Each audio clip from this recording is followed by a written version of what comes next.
Hello student, मैं हुनियाल। कैसे आप सब स्टूडेंट? हमने लास्ट वीडियो में क्लास 12 मैथ्स का चैप्टर 4 एक्सरसाइज 4.1 के हमने क्वेश्चन 1 to 4 कंप्लीट कर लिए थे। अब हम इसके नेक्स्ट क्वेश्चन कंप्लीट करते हैं।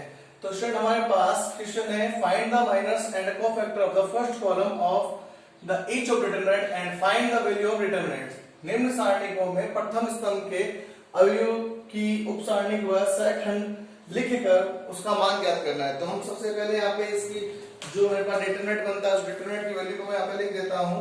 तो वो हमारे पास है दो पार्ट इसके। पहला पार्ट है मेरे पास ये 1 - 3 एंड 2 -3 इसके साथ नहीं है। फिर लिखा है 4 - 1 एंड 2। इसके बाद है हमारे पास 3 5 एंड 2। सेकंड पार्ट है हमारे पास इसका दो क्वेश्चन है, इसके ध्यान रखना। दोनों पार्ट हमें समझना है। एक समझ जाओगे तो दूसरा में ऐसे समझ में आ जाएगा। एक ढंग से समझना है तो दूसरा क्वेश्चन हमारे पास ऐसे ही बन जाएगा। तो स्टूडेंट, अगर मैं बात करूं तो हमने याद करो डिटरमिनेंट का एक्सपेंशन सीखा था, प्रसार विधि। प्रसार से क्या करते हैं इसका मान। देखो इसने क्या बात बोली, इसने दो बात बोली। इसने बोला है ये जो डिटरमिनेंट है इसका फर्स्ट कॉलम बोला है ना, फर्स्ट कॉलम मतलब प्रथम स्तंभ के अवयव का उपसारणिक व सहखंड मतलब minor and cofactor find out करना है। मतलब वही माइनर को हम किससे शो करते थे, M11 या फिर हम क्या लेते थे, A11 लेते थे कैपिटल में। और इसके अलावा अपने पास सहखंड है जिसको अपने बोलते हैं कोफैक्टर। कोफैक्टर को किससे शो करते थे, F11 से। कंडीशन है Fij इक्वल में। तो इसने बोला है फर्स्ट कॉलम की पहले तो वो फाइंड आउट करना है, इसके अलावा डिटरमिनेंट भी फाइंड आउट करना है। तो स्टूडेंट एक बात समझो, मैं आपको एक बात समझा रहा हूं, एक्सपेंड कैसे करते हैं। एक्सपेंड एक तो वो था जिसको डिटरमिनेंट को हम एक्सपेंड करके सॉल्यूशन करते थे। एक उसके बिना ही अगर हमारा आंसर आ जाए तो क्या बनता है, उसके सिंपल सा एक फॉर्मूला लिखा रहा हूं, समझना ध्यान से देखो। जैसे इसका डिटरमिनेंट को नाम मैंने ए दे दिया, नाम मतलब डिटरमिनेंट मेरे को ए फाइंड आउट करना है। ये क्या बोल रहा है आपको पता है क्वेश्चन? ये बोलता है जो आप फर्स्ट कॉलम के अकॉर्डिंग जो फाइंड आउट कर रहे हो, फर्स्ट कॉलम के कोफैक्टर फाइंड आउट कर रहे हो ना, उसकी हेल्प से मेरे को क्या करना है, इसके डिटरमिनेंट की वैल्यू फाइंड आउट करनी है। तो इसके लिए एक फॉर्मूला बनता है। फॉर्मूला समझो, देखो 3-4 कंडीशन में फॉर्मूला बना सकते हैं। अब जैसे अगर मान लो रो की बात करूं, जैसे मान लो मैं यहाँ पे लिख रहा हूं 1 1 1 2 1 3 2 1 2 2 2 3 3 1 3 2 एंड 3 3, है ना। ये वाली कंडीशन आपको पता ही नहीं, एलिमेंट को हम यही लिखते थे। अब अगर ध्यान से देखा, मैं इसके 2-3 कंडीशन में इसके फॉर्मूले बनते हैं। वो कैसे बनते हैं वो समझाता हूं। पहले वो फॉर्मूला समझ लो आप। डिटरमिनेंट को डायरेक्ट फाइंड आउट करना वो तो आप कर लोगे, माइनर इसका ले लोगे, कोफैक्टर भी आप ले लोगे। लेकिन डिटरमिनेंट को अगर कोफैक्टर की हेल्प से अगर फाइंड आउट किया जाए तो कैसे करते हैं वो तरीका सिखा रहा हूं। देखो, अगर मेरे पास ये रो है, ठीक है, अगर इस रो के साथ अगर मैं इसके कोफैक्टर की मल्टीप्लाई करके ऐड कर दूं, बात समझना ध्यान से। अगर फर्स्ट रो के हर एक एलिमेंट के साथ अगर मैं कोफैक्टर हर एक इसी का कोफैक्टर की मल्टीप्लाई कर, कहने का मींस जो एलिमेंट रहेगा वही कोफैक्टर रहेगा, जो एलिमेंट रहेगा वही कोफैक्टर रहेगा, जो एलिमेंट रहेगा वही कोफैक्टर रहेगा। अगर मैं इनको मल्टीप्लाई कर दूं रो और कॉलम में ओनली, तो मेरे पास डिटरमिनेंट की वैल्यू आ जाएगी। ये बन गया। तो इसके अकॉर्डिंग देखो 2 1 है तो F21 आ जाएगा, 2 2 है तो F22 आ जाएगा, 2 3 है तो F23 आ जाएगा। इनको इसको कोफैक्टर से मल्टीप्लाई करके हर एक एलिमेंट को ऐड कर दो, डिटरमिनेंट की वैल्यू आ जाएगी। यही अगर मैं कॉलम की बात करूं, ठीक है ना, ये रो में हर एक 3 रो के लिए R1 R2 R3 तीनों के लिए फॉर्मूला बनेगा। ये बात ध्यान रखना। ऐसा नहीं कि आप एक के लिए बनाओ। जैसे R1 में इसके लिए बनाया, अब यहाँ पे चेंज करो, क्या 2 1 ले लो, यहाँ पे क्या ले लो 2 2 ले लोगे, यहाँ पे 2 3 ले लोगे। R3 की बात करें 3 1 ले लोगे, 3 1 ले लिया तो 3 1 ही आएगा, 3 2 आ गया तो 3 2 ही आएगा, और 3 3 है तो 3 3 भी कोफैक्टर आएगा। ये तो हो गया रो के अकॉर्डिंग। अब अगर कॉलम में आ जाए तो कॉलम में भी कैसा होता है, कॉलम है ना C1 C2 C3। अगर 3 रो के हैं तो 3 भी फॉर्मूले किसके बनेंगे, कॉलम के।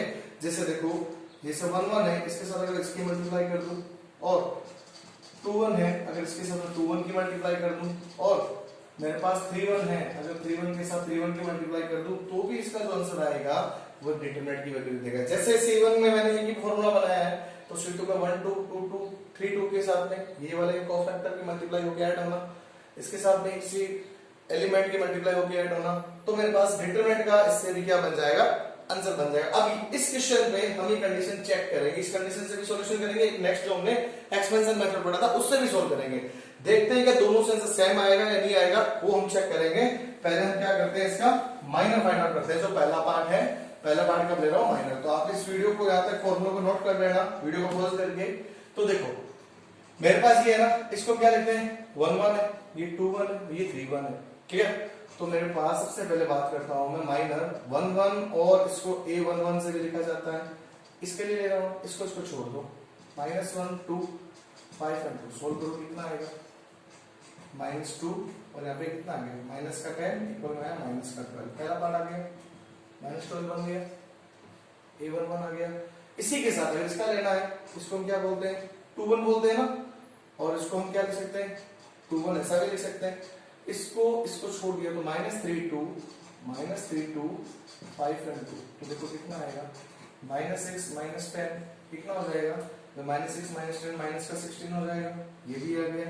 अब तीसरा है 3 1 और इसको हम कैपिटल में A31 भी लिख सकते हैं, तो देखो उसके साथ आंसर क्या आएगा 3 1 की बात करो, इसको छोड़ना है ना -3 2 -1 and 2, तो देखो आंसर कितना आएगा, माइनस का तो है मेरे पास, ये माइनस का कितना 6 माइनस इंटू माइनस फॉर्मूले का माइनस, लेकिन ये ऑलरेडी माइनस है, तो क्या बन जाएगा मेरे पास बताओ प्लस का 2, कितना आंसर आएगा माइनस का 4। आई होप मेरे को ये समझ में आ गया होगा आपको। अब ये तो मेरे पास क्या आ गए माइनर आ चुके हैं, ठीक है ना। अपने बात करते हैं जो इसने बोला है ना, कौन सा अपने पास माइनर्स आ गए, इसको अपने लिखते हैं क्या मेरे पास उपसारणी। उपसारणी किसकी पूछी थी उसने, उपसारणी का मैंने पूछी थी प्रथम स्तंभ इसकी पूछी थी, ये निकाल दिया हर एलिमेंट के हमने। ओके, अब कोफैक्टर की बात कर रहा हूं मैं, इसी क्वेश्चन का यहाँ पे कोफैक्टर निकालना चाहता हूं। कोफैक्टर देखो जिसको अपने बोलते हैं सहखंडज। सहखंडज क्या होगा इसका ध्यान से देखना, हमने फॉर्मूला पढ़ा था वो लिख देता हूं, Fij इक्वल है -1 की power i plus J into क्या था हमारे पास माइनर, जिसको अपने Ij या और के अंदर बात करें तो ये Aij भी बोलते हैं, ये फॉर्मूला था। तो मेरे को क्या चाहिए ये निकालना है ना F11, तो F11 के लिए -1 की पावर i1 कितना है 1 + 1 इनटू Mij, माइनर कितना आया था -12, ये लो -12 -1 की पावर 2 वापस प्लस बनेगा, आंसर वापस कितना आया -12। ऐसा कैसा, कौन सा लेना है 2 1 लेना है, 2 1 के लिए -1 की पावर 2 + 1 इनटू इसके साथ क्या आ जाएगा मेरे पास, जिसको अपने बोलते हैं ये माइनर एलिमेंट -16 माइनस की पावर 3 है, और आएगा मेरे पास आंसर माइनस होगा माइनस प्लस, तो प्लस का 16, वैसे प्लस का 16 लिखने की जरूरत नहीं होती लेकिन शो कर दिया मैंने। F31 की बात करूं -1 की पावर 3 + 1 इनटू कितना आया -4, तो प्लस बनेगा वापस -4 में आंसर आ गया। तो ये मेरे पास क्या आ गया, जो इसने पहला पार्ट पूछा था यहां तक माइनर्स के मेरे पास क्या कोफैक्टर एंड माइनर है ना, प्रथम उपसारणी का सेकंडस लिख दिए हमने। इसके बाद ये लिख कर उसका मान भी ज्ञात करना, इसका मान भी इसकी हेल्प से फाइंड आउट करना है। तो आप पहले वीडियो को याद तक पॉज करके नोट कर लीजिए, मैं ये नोट कर रहा हूं और इसकी हेल्प से फाइंड आउट करते हैं, ठीक है। तो देखो डिटरमिनेंट का मैंने अभी आपको फॉर्मूला बताया था, मैंने बताया था कोफैक्टर की हेल्प से हम डिटरमिनेंट फाइंड आउट कर सकते हैं। कैसे, पहले कोफैक्टर की हेल्प से ही करते हैं, देखो कितना आंसर आता है 1 1 इसके साथ में क्या आएगा कैपिटल F1 आ गया ना, F11 लिख दिया, प्लस इसके साथ आ रहा है 2 1 और यहाँ पे कितना आ रहा है कैपिटल 2 1, यहाँ पे कितना 3 1 और यहाँ पे कितना आ जाएगा मेरे पास 3 1, तो देखो आंसर कितना आया 1 इनटू -12 लिख दिया, 2 1 के साथ में 4 इनटू कितना आ रहा है 16 प्लस यहाँ पे 3 1 कितना आया 3 इनटू में -4, तो देखिए मेरे पास कितना आया -12 16 के 16 32 होता है 16 के 64, ठीक है, और यहाँ पे आया -12, तो -12 माइनस के 24 बन गया ना, तो 64 में से -24 करते हैं तो देखो कितना आता है मेरे पास, ये बच जाएगा मेरे पास कितना, देखो माइनस करते हैं 0 आ गया 4 आ गया, तो कितना बच जाएगा 40। तो ये मेरे पास क्या आ चुका अभी, इसका आ गया है क्या माइनर, इसका डिटरमिनेंट की वीडियो आ गई, ठीक है। एक तो इस मेथड से आई जो मैंने आपको बोला था, हमें फॉर्मूला लगा के करना है कि जो कोफैक्टर होगा उसी के साथ उसका एलिमेंट के साथ मल्टीप्लाई कर दे तो मेरा आंसर आ जाता है। अब इसी को मैं क्या करता हूं एक्सपेंड मेथड, एक्सपेंड मेथड हमने पढ़ा था ना वही, वैसे इसने बोला तो नहीं स्पेशली कि आप इसी मेथड को सॉल्यूशन करो, एक्सपेंड मेथड को अप्लाई करते हैं देखो क्या आता है, एक्सपेंड करना है तो भाई हमें सिंबल पता ही थे ना, plus minus plus minus plus minus plus minus plus, ये फॉर्मूले थे हमारे पास, याद होगा 1 1, जहां पे Ij मेरे पास क्या बनता है इवन बनता है तो पॉजिटिव, ऑड बनता है तो नेगेटिव, क्लियर, ये बात समझ में आ गई होगी। मैं इस रो के अकॉर्डिंग एक्सपेंड करना चाहता हूं, तो देखो डिटरमिनेंट वापस इसी की वैल्यू माइनस ये 40 में आना चाहिए ना, देखो कैसे आएगा। 1 लिया, इसको छोड़ दिया 1 के साथ में, तो देखो क्या होगा, इसको छोड़ा ना, -1 2 5 एंड 2 हो गया। सेकंड सिंबल माइनस है, यहाँ पे माइनस होगा, माइनस माइनस प्लस का 3 बनता है, तो क्या करें, इसको छोड़े तो क्या मिल गया, देखो 4 2 एंड 3 2 ये मिल गया। नेक्स्ट ये सिंबल ऑलरेडी पॉजिटिव होता है, प्लस का 2, तो क्या करें, इसको छोड़ दें, क्या मिल गया, ये मिल गया ना, तो देखो कितना आएगा 4 -1 3 एंड 5, तो देखो कितना आंसर आता है। ये मेरे पास 1 है, इसके साथ क्या होगा, -2 प्लस और माइनस का 10, ये लिख दिया मैंने। यहाँ पे कितना रहा 3, 4 दूनी 8, 3 दूनी 6, ये हो गया, प्लस 2 है, यहाँ पे कितना आएगा 4 5 20, और ये कितना आ रहा है 3 एकम 3 किसका बन जाएगा, माइनस का, तो प्लस का बन जाएगा, ये लिख दिया मैंने। अब क्या करें, ये -12 तो -12 बन जाएंगे, प्लस है 3 इंटू में कितना 2 6 बन जाएंगे, प्लस 2 इंटू यहाँ पे कितना आएगा 20 प्लस 3 23 आ रहा है, ये लिख दिया। ठीक है, अब गुणा कर दे, देखो -12 प्लस का 6 और यहाँ पे कितना आ रहा है 3 दूनी 6 और 2 दूनी 6 आ रहा है। अब क्या किया जाए, देखो मेरे पास देखो माइनस करना है, तो माइनस में किस तरीके से करूं, अगर इसको इसमें जोड़ दूं फिर मैं माइनस करूं दोबारा तो भी मेरा आंसर आ जाएगा। तो देखो ऐड करते हैं, 6 और ये कितने हो गए 52 हो गए ना, 52 में से -12 किया तो कितना आएगा, 52 में से 12 करते हैं माइनस को, तो 0 यहाँ पे बच गया 40। तो बताओ मेरे पास इस डिटरमिनेंट ए का आंसर भी कितना आ रहा है, 40 से तो आ रहा है। बात समझ में आ गई होगी भाई, अगर मैं इससे फाइंड आउट करूं या इससे फाइंड आउट करूं, आंसर मेरा दोनों का सेम ही मिलेगा। देखो हमने ये फॉर्मूला लगा के अप्लाई करके देखा था, और ये हमने क्या किया, एक्सपेंड मेथड से करके देखा, प्रसार विधि से, और ये मेरे पास फॉर्मूला मेथड से लगा के देखा, इससे भी 40 आया, इससे भी 40 आया, इसका मींस हमारे पास दोनों का आंसर करेक्ट है। अगर एग्जाम में बाय द मान लो आपको इसी ये पूछे कोफैक्टर पूछ ले, और कोफैक्टर के बाद में आपको पूछेगा इसकी वैल्यू भी फाइंड आउट करनी है विद हेल्प द कोफैक्टर, अगर उसकी सहायता से मेरे को माइनर ज्ञात करना है तो हम ये फॉर्मूला लगाएंगे। अगर वो बोलेगा कि इसका कोफैक्टर फाइंड आउट करने के बाद आप डिटरमिनेंट की वैल्यू फाइंड आउट करो, तो अब आपकी मर्जी, आप ये वाला मेथड अप्लाई करो चाहे ये वाला मेथड अप्लाई करो, आपका आंसर ये किया गया। Clear, pause the video, write down, इसका देखते हैं सेकंड पार्ट। तो स्टूडेंट हमारे पास इसी क्वेश्चन में सेकंड पार्ट है, डायरेक्ट का फाइंड आउट कर रहा हूं, मेरे को इसका क्या करना है, कॉलम का कोफैक्टर फाइंड आउट करना है। कोफैक्टर फाइंड आउट करते हैं, देखो क्या आएगा, सॉरी माइनर, पहले ये माइनर से हमारे पास उपसारणिक, ठीक है, ये सेकंड पार्ट का आंसर है भाई।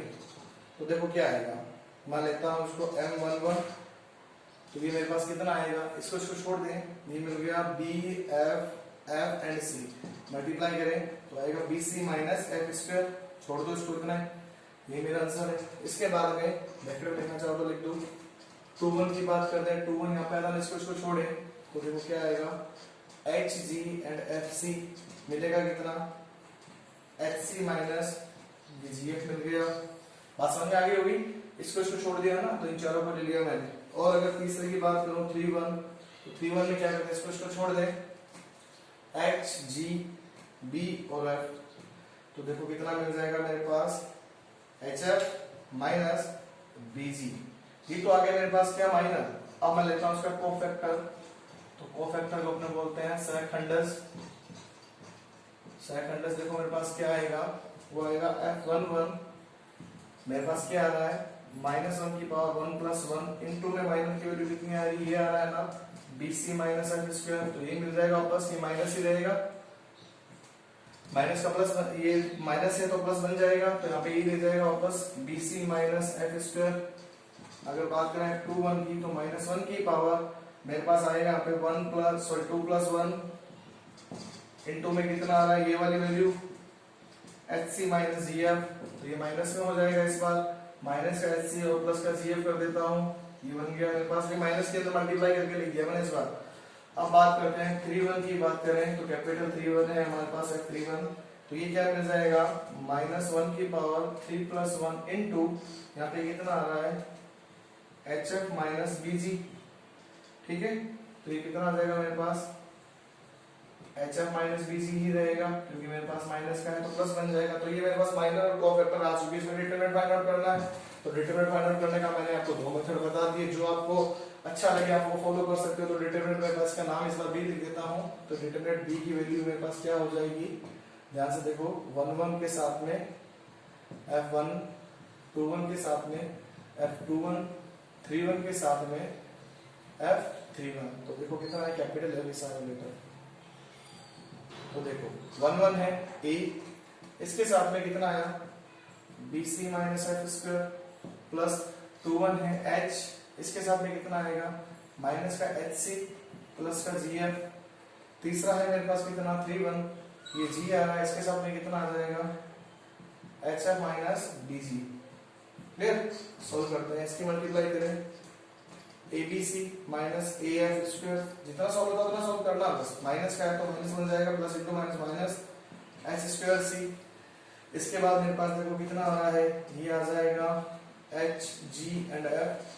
ठीक है, ये FGH कर देते हैं, पहले अल्फाबेटिक है ना, FG and H। Clear, FGH आ गया।